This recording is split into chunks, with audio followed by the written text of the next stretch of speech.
अल्लाह का अर्श इतना बड़ा है जिसे किसी आंख ने कभी देखा नहीं, जिसे किसी दिमाग ने कभी सोचा नहीं।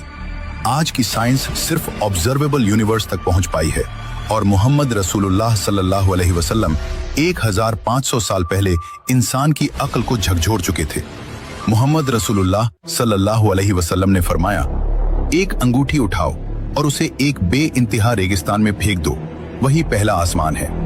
अब ध्यान से सुनो, जब पहले आसमान को दूसरे आसमान से कंपेयर किया जाए तो पहला आसमान दूसरे के सामने सिर्फ एक अंगूठी बन जाता है, फिर दूसरा तीसरे के सामने अंगूठी, तीसरा चौथे के सामने अंगूठी, ऐसे ही सातों आसमान एक दूसरे से कहीं ज्यादा बड़े हैं।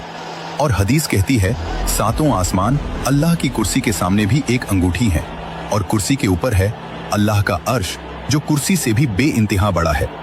यहीं साइंस खामोश हो जाती है और यहीं से ईमान बोलना शुरू करता है। साइंस कहती है हम सिर्फ उसी ब्रह्मांड को जानते हैं जहां तक रोशनी पहुंची है, यानी जो हम देख रहे हैं वो पूरा ब्रह्मांड नहीं, वो तो पहले आसमान का भी पूरा हिस्सा नहीं। इंसान चांद तक गया लेकिन पहले आसमान की हद आज भी अदृश्य है। अब सुनो, उसी अल्लाह ने जिसका अर्श इतना अजीम है अपनी ताकत, हिफाजत और कुदरत को एक ही आयत में समेट दिया। अल्लाह, उसके सिवा कोई माबूद नहीं, वो जिंदा है, सबको संभालने वाला है, उसे न ऊंघ आती है न नींद। आसमानों और जमीन में जो कुछ भी है सब उसी का है। कौन है जो उसकी इजाजत के बिना सिफारिश कर सके? वो जानता है जो उनके सामने है और जो उनके पीछे है। उसके इल्म में से कोई कुछ भी नहीं जान सकता मगर जितना वो चाहे। उसकी कुर्सी आसमानों और जमीन पर छाई हुई है और उनकी हिफाजत उसे थकाती नहीं, और वही सबसे बुलंद, सबसे अजीम है।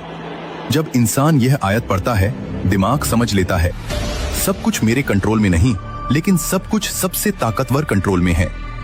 साइकोलॉजी इसे कहती है अल्टीमेट सिक्योरिटी रिस्पॉन्स।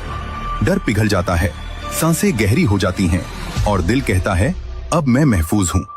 फिलॉसफी पूछती है मेरा सहारा क्या है? आयतुल कुर्सी जवाब देती है जो हमेशा से जिंदा है हमेशा जिंदा रहेगा, जो कभी मरता नहीं, जो कभी सोता नहीं, जो पूरे वजूद को थामे हुए है। जब इंसान खुद को रब्बुल अर्शिल अजीम से जोड़ देता है तो अस्तित्व का हर डर टूट जाता है।